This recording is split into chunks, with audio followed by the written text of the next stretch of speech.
परंतु सांख्य योग।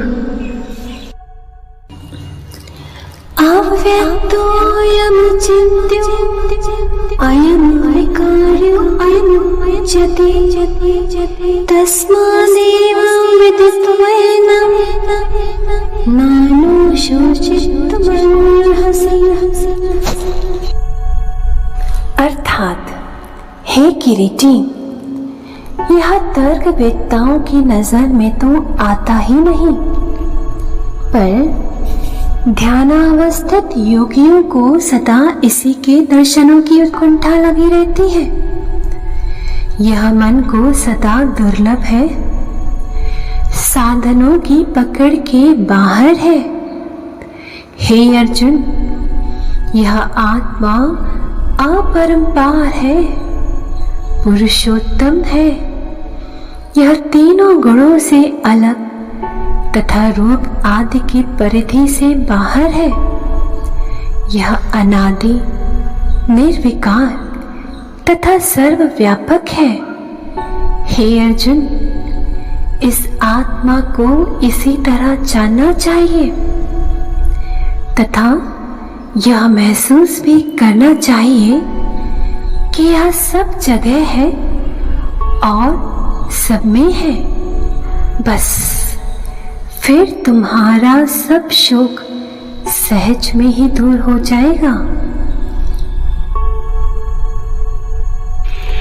अथ चैनं नित्यजातं नित्यं वा मनसेऽमृतं तथापि त्वं महाबाहो नैवं शोचितुमर्हसि। अर्थात, यदि तुम इस आत्मा को अविनाशी न मानकर इसे विनाशी ही मानते हो, तो भी हे अर्जुन, तुम्हारे लिए शोक करने का कोई हेतु ही नजर नहीं आता, क्योंकि उत्पत्ति, स्थिति और विनाश का प्रवाह अखंड रूप से सदा चलता रहता है। जिस प्रकार गंगा जल का स्रोत निरंतर प्रवाहमान होता रहता है, अपने उद्गम स्थल में वह अखंडित रहता है तथा अंत में सागर में समाकर समरस हो जाता है। और इस प्रकार वह जल यद्यपि अनवरत प्रवाहित होता रहता है, किंतु फिर भी जैसे बीच बीच में सर्वत्र उसका अस्तित्व दृष्टिगोचर होता है, वैसे ही यह जान लेना चाहिए कि उत्पत्ति, स्थिति और क्षय, ये तीनों स्थितियां सर्वदा परस्पर मिली जुली रहती है। काल चक्र का कोई ऐसा भाग नहीं है जिसमें ये तीनों स्थितियां जीव जगत के साथ जुड़ी हुई ना हो। इसलिए इन सब के विषय में तुम्हें शोक करने का कोई हेतु ही नहीं है, क्योंकि यह स्थिति स्वभाव से ही ऐसी अनादि है। अथवा हे अर्जुन, यदि यह बात तुम्हें उचित ना लगती हो कि ये सब लोग सदा जन्मते और मरते रहते हैं, तो भी तुम्हारे लिए इस विषय में शोक करने का कोई हेतु ही नहीं है, क्योंकि यह जन्म और मृत्यु दोनों ही अवश्यंभावी है। इन्हें कभी कोई टाल नहीं सकता। जातस्य हि ध्रुवो मृत्युर् ध्रुवं जन्म मृतस्य च तस्मात् परिहारे अर्थे न त्वं शोचितुमर्हसि। अर्थात जो जन्म लेता है वह मरता भी है, और जो मरता है वह पुनः जन्म भी लेता है। और यह जीवन चक्र घटिका यंत्र के समान अनवरत चक्कर काटता ही रहता है।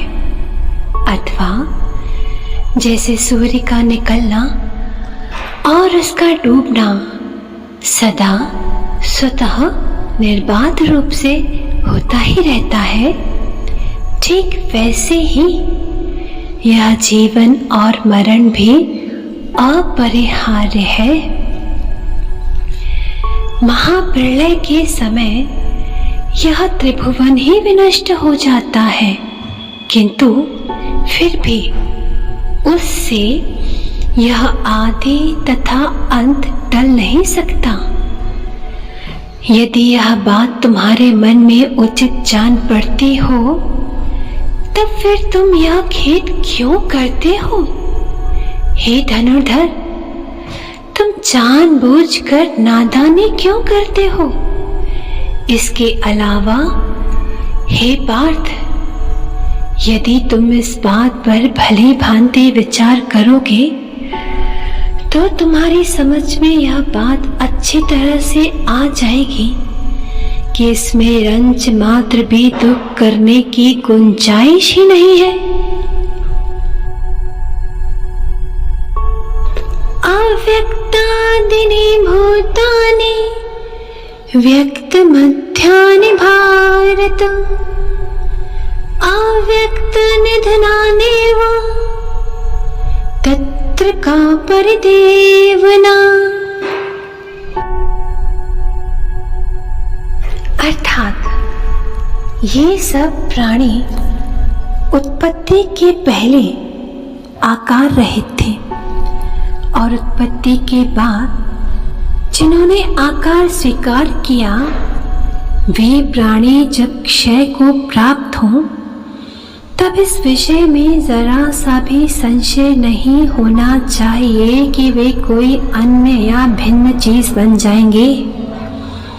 वस्तुतः होता यही है कि वे सब के सब प्राणी पुनः अपनी पूर्व स्थिति को ही प्राप्त हो जाते हैं, किंतु जन्म और मृत्यु के बीच में जो कुछ दृष्टिगोचर होता है वह निद्रित मनुष्य के स्वप्न के समान माया के असर से सत्स्वरूप आत्म तत्व में प्रकाशित होने वाला आकार ही है। अथवा जैसे वायु के बहने से पानी लहरों के रूप में दृष्टिगोचर होता है, अथवा दूसरे मनुष्यों की इच्छा से जैसे स्वर्ण अलंकारों के रूप को प्राप्त करता है, ठीक वैसे ही शरीरधारी प्राणी मात्र ने माया की शक्ति से आकार धारण किया है। यही बात तुम भली भांति जान लो। जैसे आकाश में छाए हुए बादल यथार्थतः कुछ भी नहीं होते, वैसे ही जब ये जन्म और मृत्यु के विवाद सचमुच में हो ही नहीं सकते, तब फिर उनके लिए तुम्हारा यह रोना धोना किस लिए? तुम यह पक्की बात जान लो कि यह एक रूप चैतन्य सदा अक्षय रहता है और सदा अविकृत अर्थात ज्यों का त्यों बना रहता है। जब इस चैतन्य तत्व की बात अंतःकरण में ठीक ठीक बैठ जाती है, तब सारी की सारी वासनाएं संतों से दूर भाग खड़ी होती हैं। इसी चैतन्य के लिए तो विरक्त लोग वनवास तक मंजूर करते हैं। इतना ही नहीं, इसी पर दृष्टि जमा कर एक से एक मुनीश्वर ब्रह्मचर्य आदि व्रत तथा तप करते रहते हैं।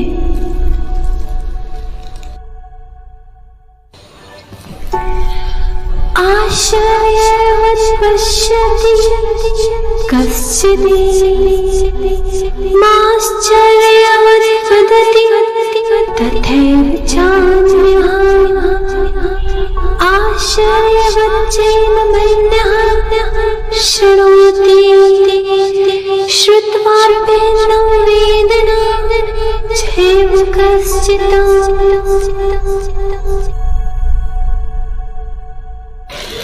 अर्थात बहुत से लोग स्तब्ध अंतःकरण से इस केवल तत्व को देखते देखते संसार का समस्त विस्तार ही भूल बैठे।